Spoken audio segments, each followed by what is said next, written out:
પૌરાણિક સમયકાળના 24 ચર્ચિત શ્રાપ। મિત્રો, વર્તમાન સમયમાં તો જાણે શ્રાપોનું મહત્વ જ નથી રહ્યું, પરંતુ પ્રાચીન અર્થાત પૌરાણિક સમયમાં શ્રાપોનું ઘણું બધું મહત્વ હતું। તો ચાલો મિત્રો, આજના વિડીયોમાં આપણે જાણીશું પૌરાણિક સમયના 24 ચર્ચિત શ્રાપો વિશે। સૌથી પહેલો શ્રાપ છે નારદ મુનિ દ્વારા ભગવાન વિષ્ણુને આપવામાં આવેલો શ્રાપ। જેમ કે શિવ પુરાણમાં ઉલ્લેખિત છે કે એકવાર નારદ મુનિ કોઈ સ્ત્રી ઉપર મોહિત થઈ ગયા હતા અને તે સ્ત્રીને પોતાની તરફ આકર્ષિત કરવા માટે તેમને ભગવાન વિષ્ણુ પાસે તેમનું સ્વરૂપ માંગ્યું। ત્યારે ભગવાને વગર કહે તેમને વાનરનું રૂપ આપી દીધું અને નારદ મુનિ તે જ સ્વરૂપ સાથે તે સ્ત્રીના સ્વયંવરમાં પહોંચી ગયા અને ત્યાં સ્વયં ભગવાન વિષ્ણુ પણ મોજૂદ હતા। જ્યારે તે સ્ત્રી વરમાળા લઈને આવી તો તેને તે વરમાળા નારદજીની જગ્યાએ ભગવાન વિષ્ણુના ગળામાં પહેરાવી દીધી। આ જોઈને નારદ મુનિ ક્રોધે ભરાઈ ગયા અને તેમને ભગવાન વિષ્ણુને શ્રાપ આપી દીધો કે જેમ તમે મને સ્ત્રીના વિરહની વેદના આપી છે તે જ પ્રકારે તમે પણ સ્ત્રીના વિરહની પીડા ભોગવશો। અને આગળ જઈને એવું જ થયું। જ્યારે ભગવાન વિષ્ણુએ રામ અવતાર ધારણ કર્યો ત્યારે ભગવાન વિષ્ણુએ માતા સીતાના વિરહની વેદના સહન કરી હતી। બીજો શ્રાપ છે તુલસી દ્વારા ગણપતિને આપવામાં આવેલો શ્રાપ। બ્રહ્મવૈવર્ત પુરાણના અનુસાર તુલસી દેવી ગંગા નદીના કિનારેથી નીકળી રહ્યા હતા। ત્યારે તે સમયે ત્યાં ભગવાન ગણેશ તપ કરી રહ્યા હતા।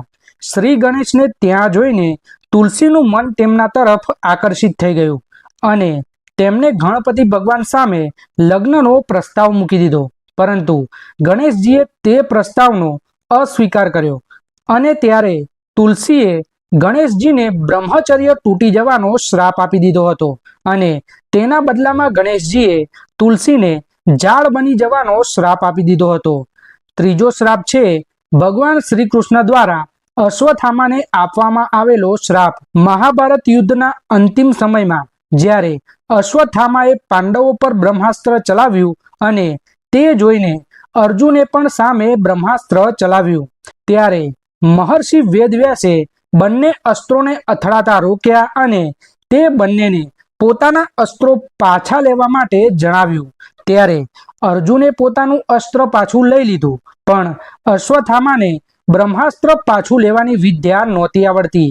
તેથી અશ્વત્થામાએ તેના અસ્ત્રની દિશા બદલીને અભિમન્યુની પત્ની ઉત્તરાના ગર્ભ તરફ ફેરવી દીધું।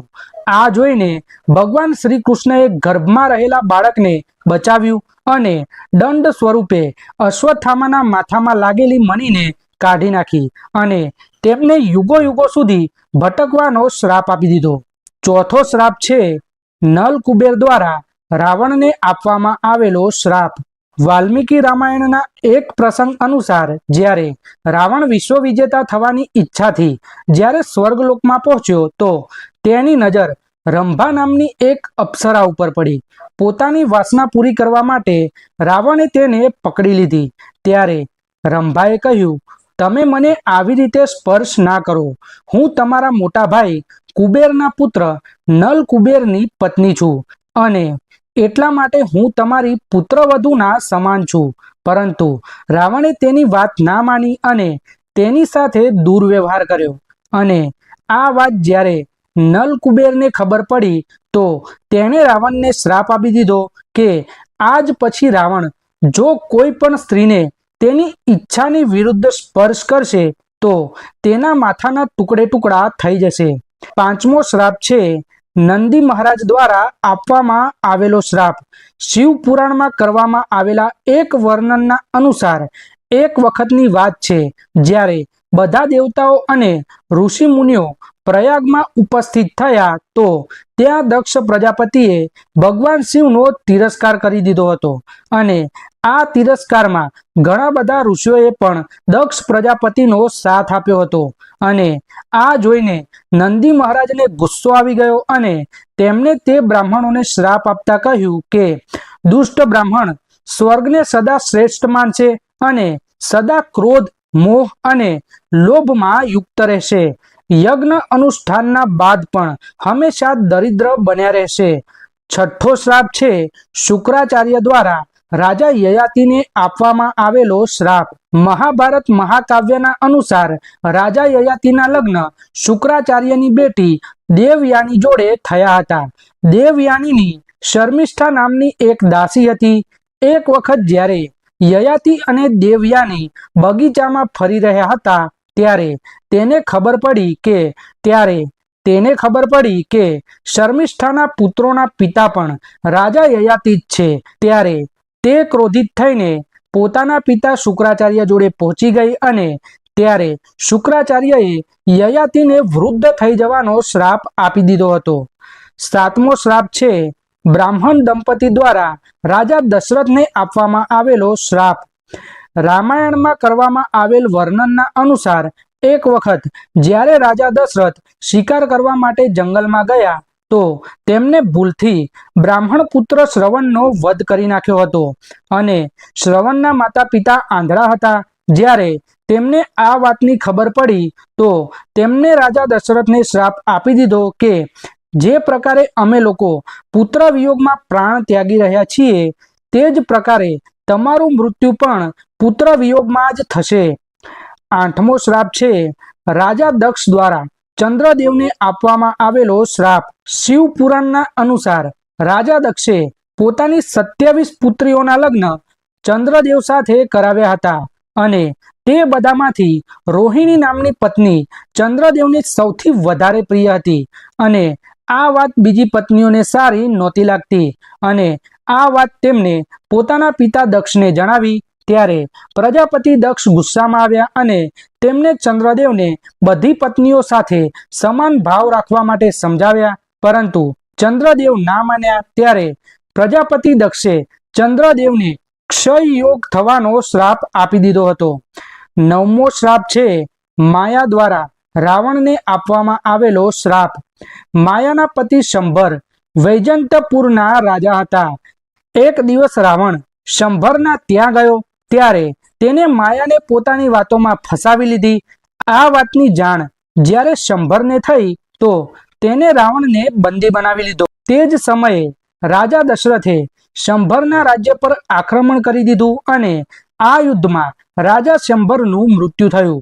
પછી જ્યારે માયા સતી થવાની હતી ત્યારે રાવણે તેને પોતાની સાથે આવવા માટે કહ્યું. ત્યારે માયાએ રાવણને શ્રાપ આપતા કહ્યું કે તે કામ વાસના યુક્ત થઈને મારું સતીત્વ ભંગ કરવાની કોશિશ કરી છે અને આ જ કારણ છે કે મારા પતિનું મૃત્યુ થયું છે અને તારું પણ મૃત્યુ આ જ કારણે થશે. 10મો શ્રાપ છે ઋષિ મુનિઓ દ્વારા સાંબને આપવામાં આવેલો શ્રાપ. એકવાર મહર્ષિ વિશ્વામિત્ર 2 અન્ય ઋષિઓ સાથે દ્વારકા ગયા ત્યારે કૃષ્ણપુત્ર સાંબે તેમની સાથે મજાક કર્યો. ત્યારે ઋષિઓએ શ્રાપ આપતા કહ્યું કે શ્રી કૃષ્ણનો આ પુત્ર વૃષ્ણિ અને અંધક પુત્રોનો નાશ કરવા માટે લોખંડનો એક ભયંકર મૂષળ ઉત્પન્ન કરશે, જેના દ્વારા સમસ્ત યાદવ કુળનો નાશ થઈ જશે. 11મો શ્રાપ છે ઋષિ વશિષ્ઠ દ્વારા વસુઓને આપવામાં આવેલો શ્રાપ. 12મો શ્રાપ છે શૂરપંખના દ્વારા રાવણને આપવામાં આવેલો શ્રાપ. 13મો શ્રાપ છે તપસ્વીની દ્વારા રાવણને આપવામાં આવેલો શ્રાપ. 14મો શ્રાપ છે ગાંધારી દ્વારા શ્રી કૃષ્ણને આપવામાં આવેલો શ્રાપ. 15મો શ્રાપ છે પરશુરામ દ્વારા સૂર્યપુત્ર કર્ણને આપવામાં આવેલો શ્રાપ. 16મો શ્રાપ છે રાજા અનરન્ય દ્વારા રાવણને આપવામાં આવેલો શ્રાપ. 17મો શ્રાપ છે તુલસી દ્વારા ભગવાન વિષ્ણુને આપવામાં આવેલો શ્રાપ. 18મો શ્રાપ છે સિંગી ઋષિ દ્વારા રાજા પરીક્ષિતને આપવામાં આવેલો શ્રાપ. 19મો શ્રાપ છે ઉર્વશી દ્વારા અર્જુનને આપવામાં આવેલો શ્રાપ. 20મો શ્રાપ છે મહારાજ નંદી દ્વારા રાવણને આપવામાં આવેલો શ્રાપ. 21મો શ્રાપ છે કદ્રુ દ્વારા તેના પુત્રોને આપવામાં આવેલો શ્રાપ. 22મો શ્રાપ છે ઋષિ કિંડમ દ્વારા પાંડુને આપવામાં આવેલો શ્રાપ. 23મો શ્રાપ છે માંડવ્ય ઋષિનો યમદેવને આપવામાં આવેલો શ્રાપ. અને 24મો શ્રાપ છે યુધિષ્ઠિર દ્વારા સ્ત્રી જાતિને આપવામાં આવેલો શ્રાપ। મિત્રો વિડીયો પસંદ આવ્યો હોય તો લાઈક, શેર અને અમારી ચેનલને સબસ્ક્રાઇબ અચૂક કરજો। ધન્યવાદ।